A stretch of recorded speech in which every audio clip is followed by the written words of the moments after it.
Bienvenidos a una nueva edición de la entrevista del informativo que hoy convertimos en ventana sanitaria. Y lo hacemos para abordar un asunto preocupante, las amenazas y agresiones a médicos contra las que la sociedad entera debería mostrar tolerancia cero. Para analizar este asunto, hoy nos acompaña el secretario general del COMA, el Colegio Oficial de Médicos de la provincia de Alicante, el doctor José Manuel Peris. Muchas gracias por compartir estos minutos con Información Televisión y bienvenido. Buenas tardes, muchas gracias a ustedes. En primer lugar, José Manuel, cuéntanos cuál es la situación actual en la provincia de Alicante y si se ha detectado un aumento de las agresiones a médicos en los últimos tiempos. Pues desafortunadamente sí. Los números cantan y cantan meridianamente. Bueno, ya las fuerzas de orden público, los números de las fuerzas de orden público a nivel nacional, como la Organización Médica Colegial, ya nos dicen que estos números cada vez más se elevan. Pero nuestros propios números del Colegio de Médicos de Alicante así lo atestiguan. Por ejemplo, el año pasado, en el 2021, tuvimos una comunicación y una denuncia de 15 incidentes de estas características. Y, sin embargo, ya este año, a fecha de faltando 3 meses para finalizar el año, ya llevamos 16. Y sabemos a ciencia cierta que el número de comunicación y de denuncia es bastante baja, porque no se denuncia todo lo que se produce. Doctor, ¿y cuáles son las principales causas de estas agresiones y, sobre todo, en qué ámbitos se producen? Bueno, para las causas habría que diferenciar entre causas que nos han llevado a esta situación y luego los motivos por los cuales se producen este tipo de incidentes. Las causas, bueno, están muy claras. Bueno, la violencia en la sociedad es manifiestamente palmaria. Vivimos en una sociedad inmediata y con una exigencia absolutamente extrema. Lo queremos todo para ahora porque sí y porque yo lo valgo. Luego percibimos al médico y a la medicina como el médico es un experto y la medicina es una ciencia exacta que no se puede equivocar. Y luego, ¿por qué no? Los medios de comunicación que idealizan la asistencia sanitaria y luego, pues claro, el paciente ve que no es así y se enfada y la paga el profesional. Y en cuanto a los motivos por los cuales se producen este tipo de incidentes, pues son absolutamente banales. Hace poco se ha publicado una sentencia y el motivo era simplemente por una renovación de una receta. Y recuerdo que en el año 2009, el fallecimiento de una compañera del Centro de Salud de Murcia, que murió tiroteada por un pensionista, fue simplemente porque no la había tratado bien. Motivos absolutamente banales, que es una cosa absolutamente increíble, pero es la que nos están llevando a este tipo de problemas. Doctor, y sobre todo, ¿en qué ámbitos se produce? ¿Son más comunes en la atención primaria, en los centros de salud, o da igual, o se reproducen también en los hospitales y en otras dependencias? No, mayoritariamente es el ámbito de la atención primaria y las urgencias extrahospitalarias donde se produce este tipo de incidentes más, derivado claramente de la accesibilidad, de la fácil accesibilidad que hay a este tipo de atención. Resaltar que el perfil de la víctima suele ser una mujer. De cada 10 incidentes, 6 son mujeres y que curiosamente se está dando un aumento en cuanto a especialidades de la especialidad de pediatría. Es curioso que en el profesional en el cual ponemos la salud de nuestros hijos, ahí en ese tipo de especialidad se estén produciendo un aumento de incidentes de estas características. Cuéntenos qué secuelas puede dejar en los profesionales que padecen estas agresiones físicas o verbales.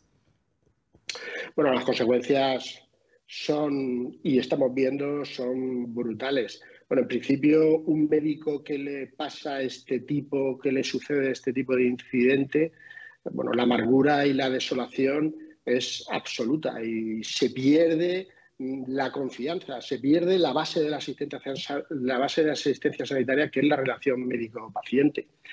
A partir de ahí, el médico puede a medio plazo hacerse desconfiado en su trabajo y y hacerse actuar como una medicina defensiva. Eso, a la larga, llega a producir, se producen alteraciones psicológicas como el síndrome del burnout o el síndrome del quemado, incluso trastornos de estrés postraumático.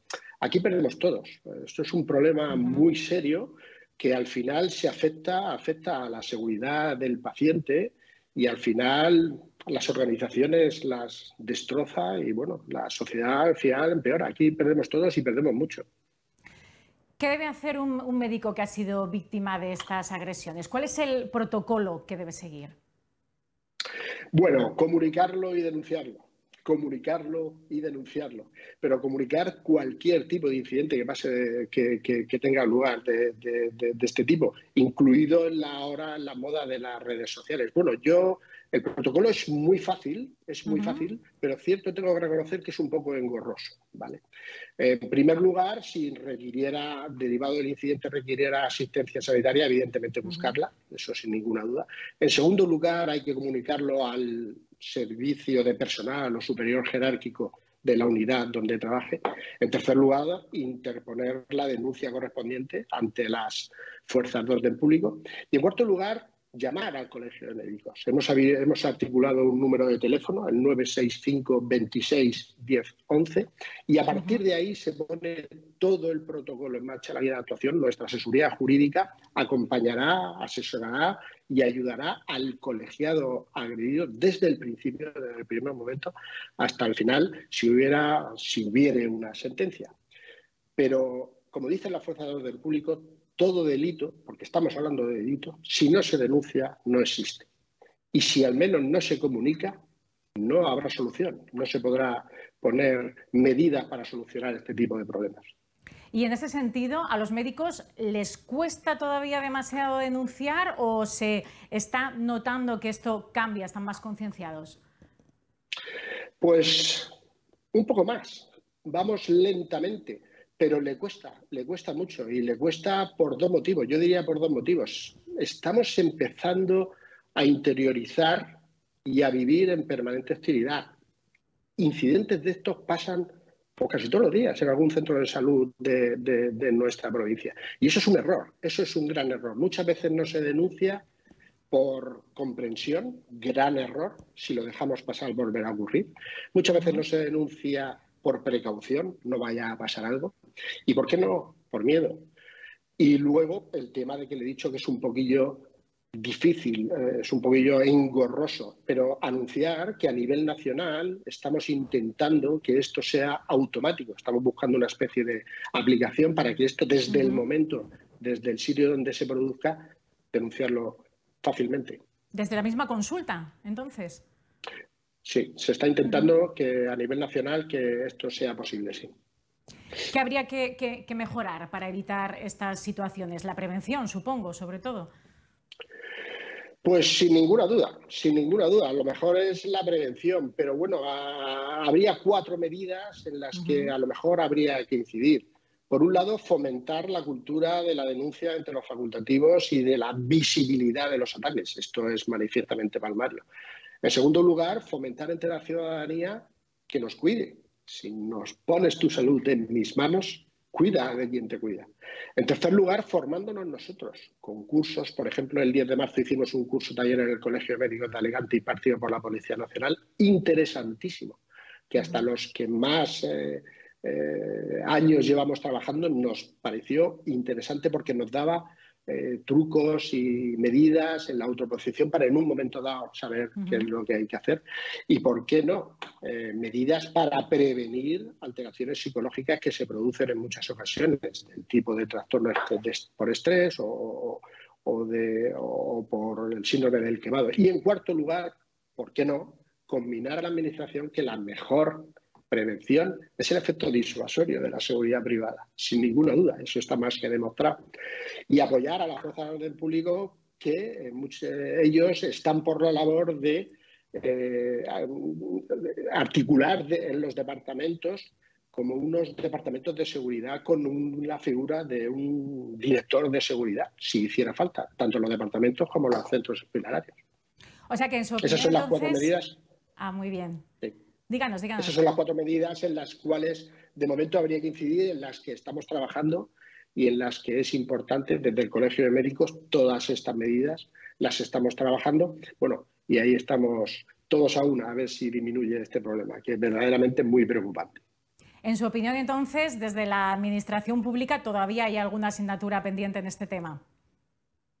Sí, bueno, está claro, está demostrado que hay centros en los que hace falta la seguridad. Y en algunas ocasiones, sobre todo en tiempo de pandemia, hizo falta, se puso y disminuyeron los incidentes muchísimo.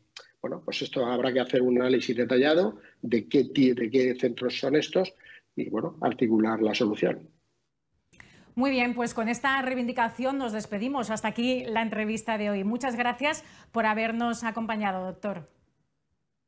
Muchísimas gracias a ustedes por escucharnos.